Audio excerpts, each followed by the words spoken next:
true. I'm done. I am done. What's good, YouTube? How you guys doing today? You already know what's going on. We bringing another banger. Thank you so much for tuning back into my video.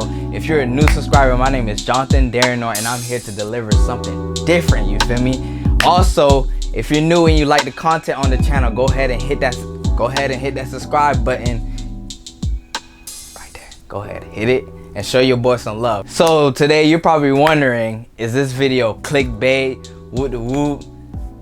Nah. Serious, I'm done.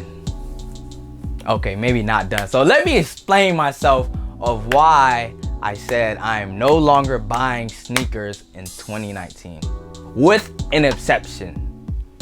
So let's get to that exception right now. So before I explain myself, let me just give y'all a couple background knowledge on the sneaker industry. If you do not know, the sneaker industry is a $1 billion. I'm not throwing up gang signs, I'm trying to make a B.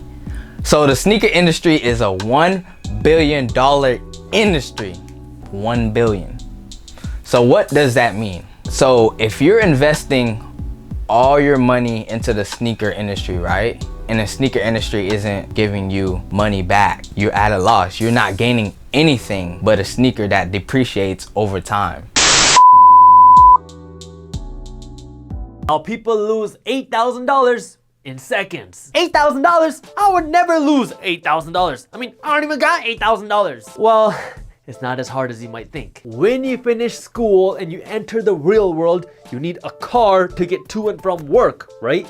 Yeah, I don't live in a big city, so what do you want me to do? Ride my bike to work like a caveman? Well, your car is a depreciating consumer expense. The very second you drive your beautiful, fully loaded $40,000 car off the lot, your car will lose $8,000 worth of value, just like that. When you are young and juicy, buy a cheap and used and beat up car that you can afford to buy with cash. This way, you don't have to make any sort of car payments. This way, you can take this extra money and use it to build yourself while you're still young. Unless it's a very rare sneaker, for example, like the October Yeezys from Nike, or for example, the Space Mag. So I made the decision, I'm no longer going to be a consumer. Now, I will be a producer. Now you're probably wondering, how will I do that?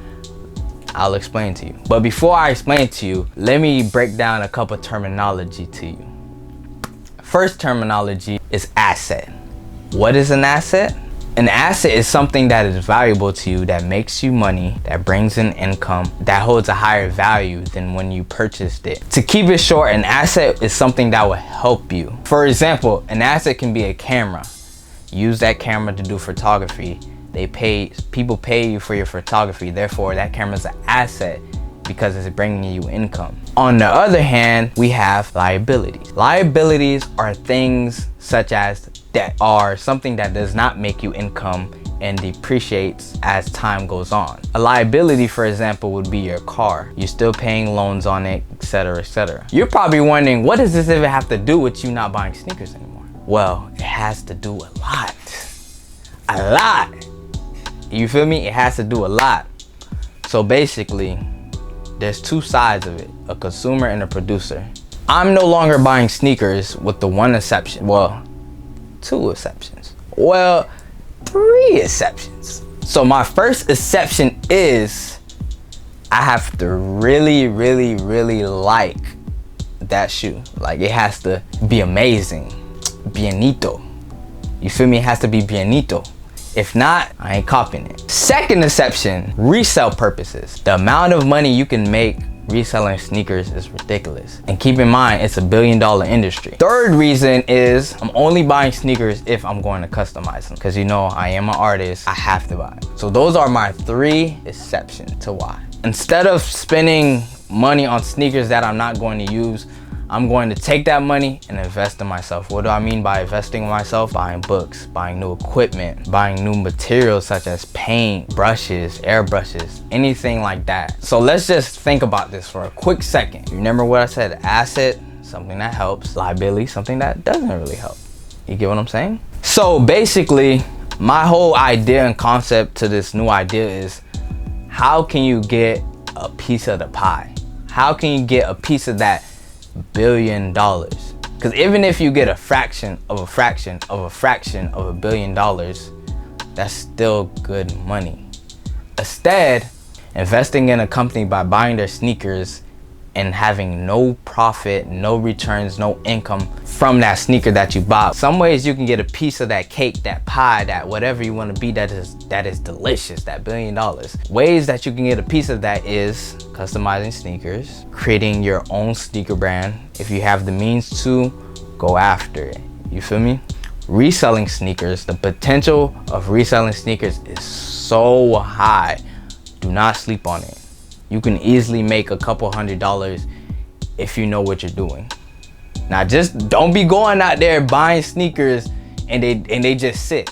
You got to do your research, be diligent, work hard, and watch the money come in. Because like I said, it's 2019, baby.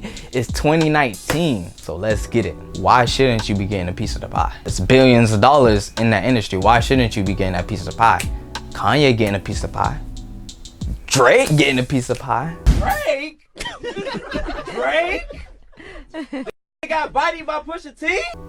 Jordan get a piece of pie. You feel me? Why don't you deserve a piece of the pie? That's a question that you should be asking yourself, because you do. So these are some of the ways that you can get the piece of that pie, the piece of that cake, you dig? But let's put this in perspective. Let's say you buy some foam posits, some Nike foam posits for around $300. Over time, that $300 value of the shoe will decrease over time. Especially if you wear your sneakers and you're not like a crazy sneaker hoarder that keeps it in a glass case. That's not me. But I'm just saying, if you're not one of those persons, every time you wear your sneakers, it depreciates in value. Boom, boom, boom, boom. That's an example of a liability. Now let's say you buy a highly profitable shoe, like for example, the Yeezys. The Yeezy Static Reflective that just came out. Let's say you bought those, right? Those retailed for about $220. So you buy that for $220. You hold on to it for a little bit, and then you resell it for about $500 to $600, because that's how much they're going for right now. Think about that. Let me do my quick math real quick. 220 subtract, hold up. So 500 to 600, let's just put it in the middle, $550. So $550 subtract $220, that is $230. Boom. 2 + 2 is 4, -1, that's 3, quick maths. The profit that you make from that shoe. So you made $230, you resold that sneaker.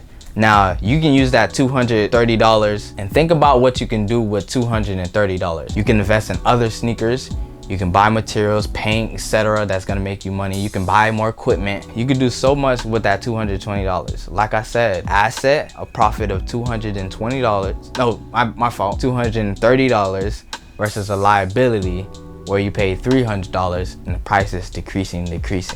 So with the content on this page, you know, I'm doing something a little different, you feel me? I want to actually teach you guys what I learned and just take you guys through the journey of where I'm at, you feel me? And like, maybe my story will help one of you guys out there that's grinding, you feel me, that's hustling, baby, you feel me? So moving forward, I want to focus on building my assets and reducing my liabilities. Like that, baby. All right, guys, so that's all I got for you guys today. Thank you so much for watching my video. If you liked the video, go ahead and leave a comment in the comment section below how you feel about this video, what you would like to see more on my channel, and you feel me? Share some love. And oh, don't forget to like, subscribe, and hit the notification bell. All right, guys, stay blessed.